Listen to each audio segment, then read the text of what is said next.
Hey, I'm Chris Gilchrist. I get to serve as the executive pastor here at Stonebridge Church in the Woodlands. Welcome to Sunday Continued. This is where we keep the conversation going after Sunday, asking the questions we didn't get to, talking through what this actually looks like in real life, and figuring out how to live it out during the week. If you're new to Stonebridge or just exploring, we're so glad that you're here. Our heart is simple. It's to lead people to a real, healthy, and growing relationship with Jesus Christ. And if you're local to the Woodlands or Magnolia, we'd love to meet you sometime. We gather every Sunday at 9:30 and 11:05. Now let's dive in.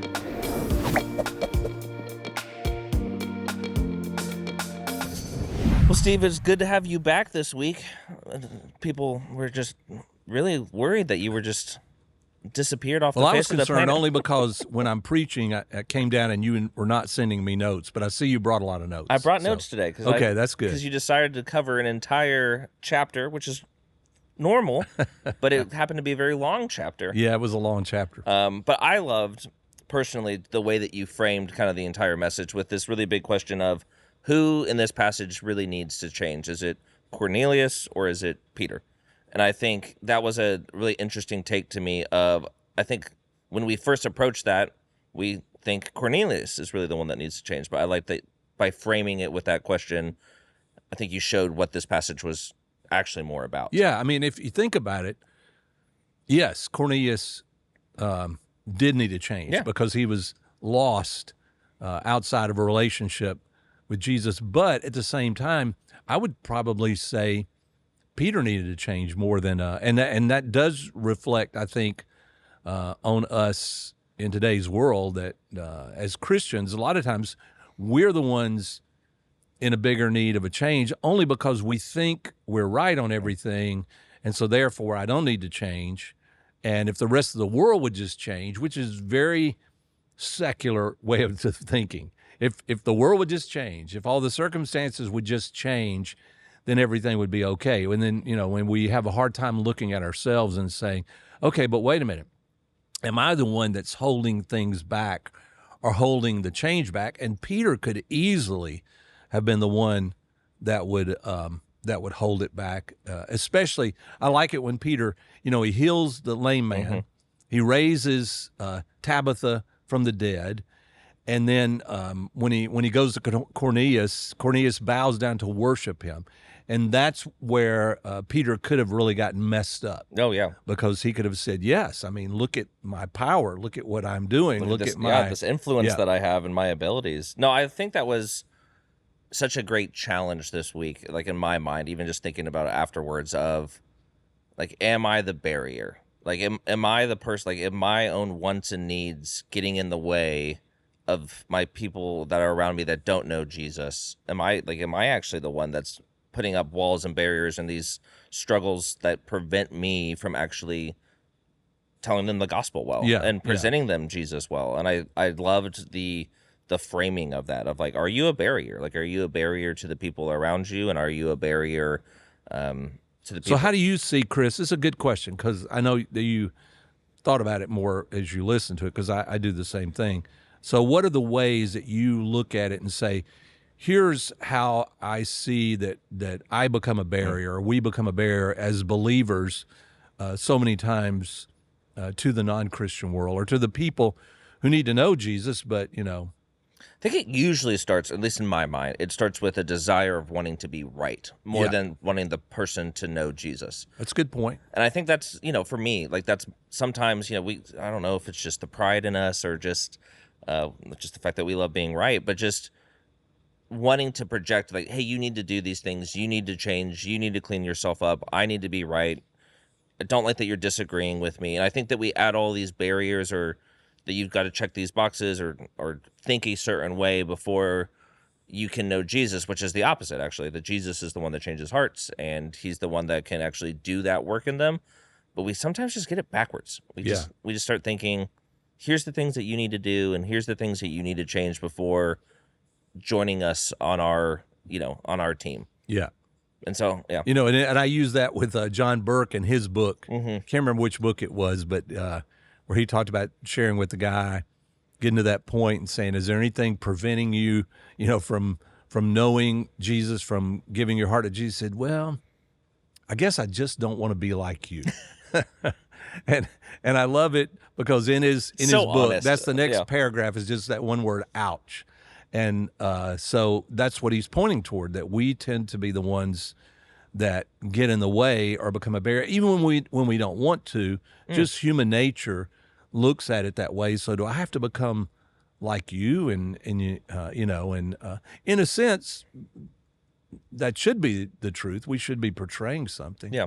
Well, I think it's easy for us to slip into being judgmental because we do care about following Jesus. Like that is something that, you know, we put our faith in Christ and we want to do the right thing and we want to live in obedience. But I think sometimes because of that, we can creep into like, well, now just on the surface level, it looks like I'm judging you, and maybe we really are judging you, of that becoming a barrier for someone coming to know Jesus. I think another one is it's very human. I want to be the center of attention. Oh, yeah.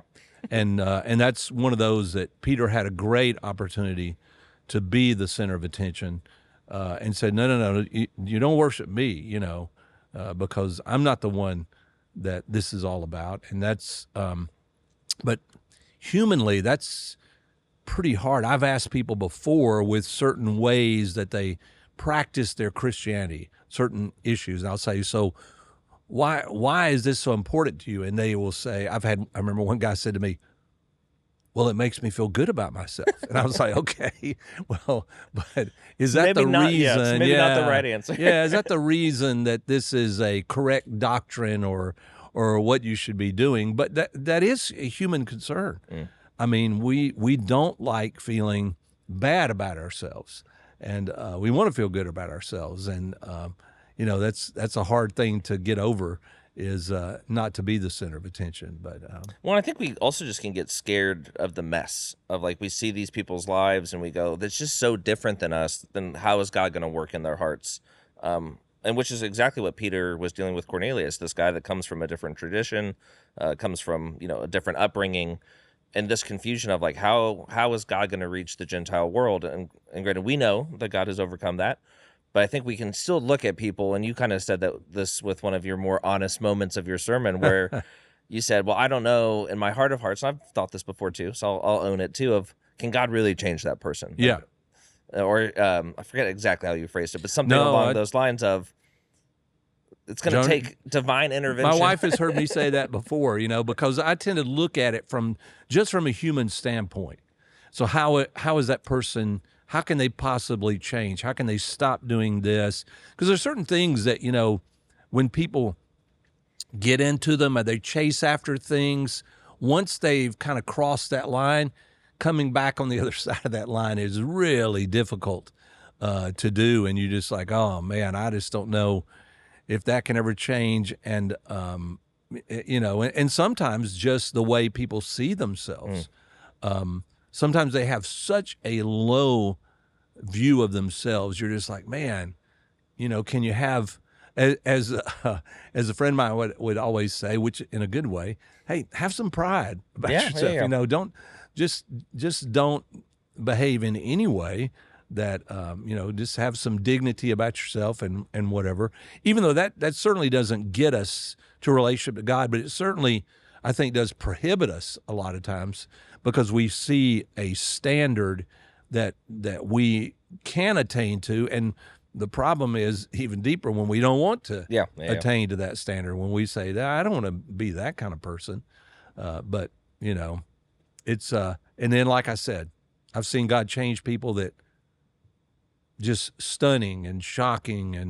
And that's Paul, you know, they didn't even believe Paul could change in that way. It for them, much less with Peter, but Peter's story is no less dramatic, because fishermen, you know, all the ways that Peter was, and then Peter makes a huge shift in the direction of his life. Well, just the leadership that he starts having, which, you know, when you look at the beginning of his life, you go, this guy's not going to be foundational to the start of anything. Yeah. And then he ends up being foundational to the start of the church. Yeah, and I think Peter's the one that could have held it up in such a big way if he had refused to give into the idea that God was also trying to reach Gentiles. You know, Peter could have been a big stick in the mud and saying, "Oh no," and he still struggles with it afterwards. This is not you the know. only time we see that he No. struggles with this concept. Yeah. But And I think we're that way also, because we tend to look out for ourselves, the way we do things, what our tradition is, how we see it. And when God changes, that. And it is one of the reasons why I liked the title for Sunday, the idea about expanding your vocabulary, because he pushes us into terms and things that we don't really believe are possible necessarily humanly. Yeah.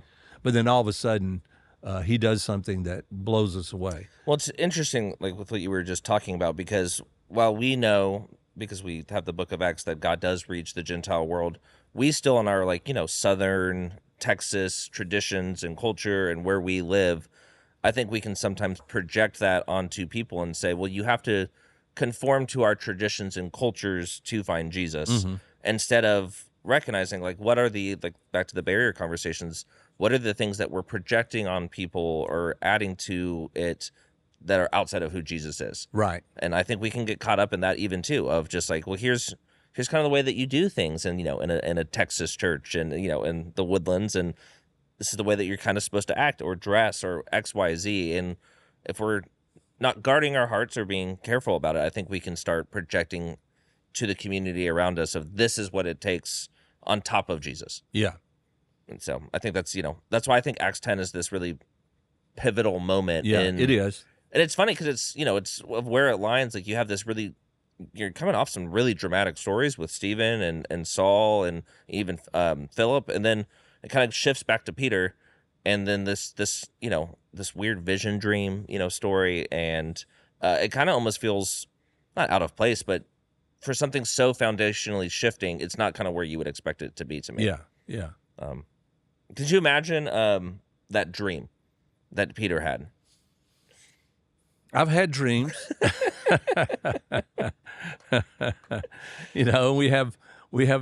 I tend to be skeptical about putting too much stock in dreams and visions and things like that, because I have so many, and some of them are really weird. But this one was really weird. Yeah, I dreamed last night, woke up because it was during World War II. Okay. And I was part of some mission to infiltrate something in Nazi Germany. Well, and I'd gotten captured and all too, and I really was liking it. And then I woke up, and then you can't go back into the dream. I say, well, how does this finish? It sounded like a nightmare. You were captured, so I don't know why you wanted to jump back into that. I don't know, but for some reason, it was one of those. Why are you? I'll shift it. This isn't what I was going to ask, but why are you skeptical of dreams? Why shouldn't the correct interpretation of Acts 10 not be every dream I have I should now evaluate and be like, is this something God's trying to tell me? Because of what you just said. Because there are some people who would like it to be that way, and it kind of shifts to me with sometimes to, so it's really all about me, and my dreams and whatever, and God tends to confirm and do things that make it clear. And I think in this story, that's one of the things that works so well in it, because Peter has this vision that is shocking to him. I mean, if you even think about the vision, for these animals to be dropped down that are unclean, he has spent his whole life, for 1,000 years or more, Israel has lived as that's what makes us different. That's what makes us holy. Yeah. Yes, that we don't do that. And now all of a sudden the challenge is that really what makes you different? And if you think about it, so here's something that we all struggle with. I think, people even listen to this would say, I do struggle with this. So what is it that makes me a believer or makes me different? Is it these things that I do, which they are part of it? Yeah. There's a morality, or is it this belief and this trust in who God is and that he is the one who will lead the way? And I know that's dangerous, because what if someone says, well, he's, told me, led me into some strange, weird, but there's always a consistency in what God does. But I think this is the one for the Jewish people that is really, really, really difficult, because they saw themselves as different than the Gentiles. Yeah. And set apart from the Gentiles. It's holy. That is what holy means. Set apart. We were called to a different lifestyle, to a different belief.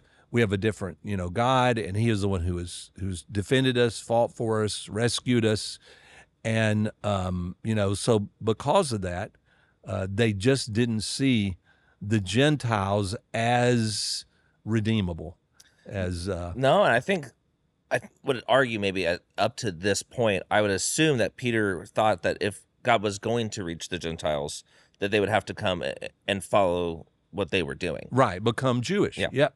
And this huge paradigm shift that happens in this moment of just everything that Peter had believed about how God was going to redeem people is now beginning to change, which I think is pretty crazy that he was willing to go do it, because he has this crazy dream. And I think it'd be easy to be like, well, I just ate something weird. Like, I don't know what happened there. If you have Italian, it'll do that to you sometimes, So, and then the contrast of Peter saying, if God has done this through them, if He's given them the same supernatural experience, where the Holy Spirit comes, descends upon them, they speak in tongues the way they did. If God has done this for them and grasped them in this way, it's a great contrast. He says, so who are we to refuse them being baptized in water? So it's baptism.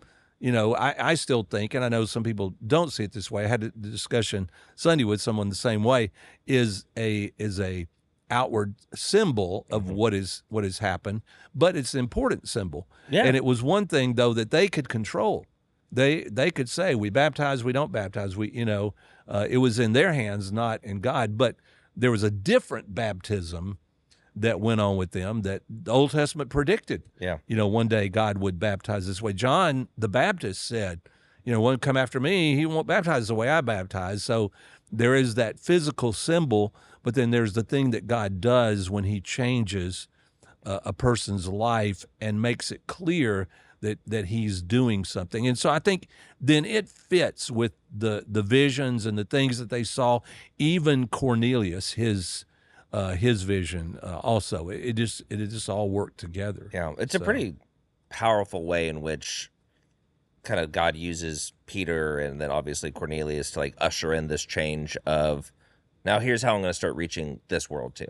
Yeah, and it's a flipping on its head of like, hey, you thought that the law was going to be this way and that all these rules and regulations were going to be in place for them, and instead it is about like this transformation, this following this new way of living, and that's what really changes Cornelius. It's not the, hey, you need to now fall in line with the rules, which is really good because we still struggle so much. We fail. We say we're going to do one thing, we don't do it. We say we're not going to do something, we end up doing it. There's Paul, speaking the same way when he writes to the Romans, and yet God Himself has His own plans and the things that He does, and what He does is so far more powerful than the part that we attempt to do and fail at in our response to God. Oh yeah, and this is one of those where He just does something, and still it is. This is minor, in the world, in the Roman world at this time. I mean, this is just barely it's starting to leak surface, out. Yeah. So, but for it to invade the Gentile world like this is remarkable. Well, this is kind of the turning point where things start ramping up, and the reaching of the Gentile world starts really happening because of an understanding of what God's going to do now. Yeah. What do you think, Peter? Peter's such an interesting character, throughout the entire Bible, and you kind of allude to that he's going to have some more issues later. Do you think that that's just because Peter's just dumb and just a slow learner, or do you think that's kind of a little bit of a picture of how God transforms us? Yeah, he's dumb and a slow learner, just like all of us, because our tendency is to still want to fall back on the way it has been because we're familiar with it, we're comfortable with it, So let's go back and somehow try to reestablish that. And I think he does that at times, and where Paul later calls him out, saying, when you're here around the Gentiles, you're this way. You're But then chill, all of a sudden, the Jewish Christians show up, and you go back into, and you forsake the relationship to the Gentiles, and you fall back into, and that's pretty hard for Peter to hear and to have to deal with. But I think it is true. It does happen to us because we're more comfortable with it. Well, it's even, you and I talk about this a lot just because it's our jobs, but when we talk about our mission and what we're trying to do here at Stonebridge, and we talk about how we're trying to reach a certain culture, and that means that as culture changes, sometimes we have to make changes to meet them where they're at. And the danger that we can fall into is that, well, we've always done it a certain way, and we need to keep doing things a certain way because that's the way that Stonebridge has always done them. Why do you think it'd be dangerous for us to have that mindset? I think because it's humanly, it's real secure and easy to fall into the things that we do, and to say that's what makes us Christian. And so those are the important things, and that's what we're going to focus on. And then in doing that, we sort of establish our own control over it, rather than lean into God and say, okay, God, this is something that you have decided to do, and we trust you in this, and we're following you, so we'll go wherever you lead us. And this is something the early church has to learn how to do, and something that historically the church has fallen away from at times, where they say, no, we have control and we've established this, and so we can do what we want to do. And I still love the place where Paul says, talks about how the spirit and the flesh war against each other, so you're not able to do what you want to do. And I thought, oh man, because if you follow that as your primary desire or your primary guide, you'll end up in a bad place, even though you'll make it into something religious or something that on the surface good and appealing to the outside world in some ways. No, I think that's one of the things, like we talk about all the time of why, we try to do what we do here, is that we're trying to reach people that are far from Jesus. Right. And by doing so, that means that sometimes the music's going to change, or sometimes we're going to change a little bit of how we're trying to do small groups or things like that. And it's not change for change's sake. It's that we're trying to change to reach a culture that has changed and that is constantly changing as different groups grow up and things like that. And so it's one of my encouragements of being here, of just, a willingness to change, because we have a willingness to say we're trying to reach people. Yeah. And I think when we stop having that and we say, well, this is the way that we've always done things, like we need to go back to hymns, not that there's anything wrong with hymns, but when we stop being willing to make those changes, I think that's when we start isolating ourselves more. And I think that's when we start saying, like, it's like I'm trying to think of who I was listening to one time that said, there's no such thing as Christian music. Let me say how he defended that. It's not that the tune and the meter and all that is Christian. Even though when I was young, there was a guy, I won't mention his name, but he would do a conference and he would say that. And he condemned early on Amy Grant and some of because they were using unchristian music. Yeah, and he would talk about something more pop sounding. Yes. Yeah. And so don't listen to them because and so this guy was he saying, a big organ guy? Was that like we need to use an organ? It was really the emphasis in the music where there's a 2/4 emphasis in a lot of hymns and a lot of music as it was, and then rock music came along with a shift to a 1/3, and it's just a different. It's a rebellious feel to the music or whatever. That's what I like about it. Yeah, that's right. And that's a new generation liked it. And he was saying, you can't do that, shouldn't do that, bad, not Christian. The problem has nothing to do with it. You portray Jesus in the way he has changed your life, not you conforming to some other old standard of an appearance, but you let God lead you and change you. Because I've said this before. You've heard me say this before. We were young Christians and high school and going to the college years, and we would play. I was part of a group, actually a couple, a bluegrass and more of a rock group that did Christian stuff and all too. Some of the songs we did weren't good. They really were not that good. They were, I'm just like, oh, and I look back now and go, oh man, where did we get young, that though, from? young in college, you thought it was great, man. But you were doing the best you could to try to share the story and talk about who God was with your limited understanding, and continue to grow and continue to move forward. But as I like to say, there's a big problem if there's not a new generation of music being written and being done. Big problem. If we are only doing old music that someone else did and someone else wrote, if our standard is, then we've somehow lost the idea that Jesus is living and that the Holy Spirit is moving in the hearts of people, and He will take their culture and wherever they are, and He will transform it. So it will have a cultural flavor to it, but it will still be the message of Christ. And that's what makes Christianity so amazing and so unique. When we would go over, to Latvia, and so they're the people there teach. We go to a teachers' conference to speak in Latvian or Russian. I can't speak Latvian or Russian, and I hate working through a translator. But even as you would meet with them, you could tell there was something about their countenance and their excitement.